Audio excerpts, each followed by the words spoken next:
తెలంగాణలో ఈసారి వచ్చేది బీజేపీ పాలనే అన్నారు రాష్ట్ర బీజేపీ అధ్యక్షుడు రామచంద్రారావు.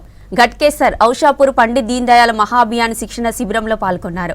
రాష్ట్రంలో పార్టీ బలోపేతం చేయాలని నాయకులకు దిశానిర్దేశం చేశారు.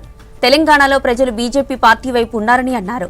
కార్యకర్తలు సమిష్టిగా పనిచేస్తే ఈసారి తెలంగాణలో బీజేపీ విజయం సాధిస్తుందన్నారు రామచంద్రారావు.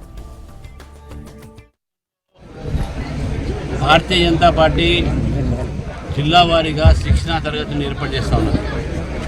ఈ శిక్షణా తరగతిలో భారతీయ జనతా పార్టీ జిల్లాలో ఉన్న సీనియర్ నాయకులకు అనేక అంశాలపైన వారికి అవగాహన కలిగించడానికి ఈ యొక్క 2 రోజుల శిక్షణా తరగతులు. అయితే దీంట్లో ఈ యొక్క శిక్షణా తరగతుల సమారోహకు నేను రావడం జరిగింది. కార్యకర్తలకు ఒక సందేశాన్ని ఇవ్వడం జరిగింది. తెలంగాణలో ప్రజలు గతంలో ఉన్న బీఆర్ఎస్ మీద, ఇప్పుడున్న కాంగ్రెస్ మీద వాళ్ళు విరక్తి చెందున్నారు. 10 సంవత్సరాలు బీఆర్ఎస్ పార్టీ ఈ రాష్ట్రాన్ని దోచుకున్నది. ఈ రాష్ట్రం కోసం చేసింది ఏమి లేదు. ప్రజలు గమనించి కాంగ్రెస్ పార్టీకి అవకాశం ఇచ్చారు.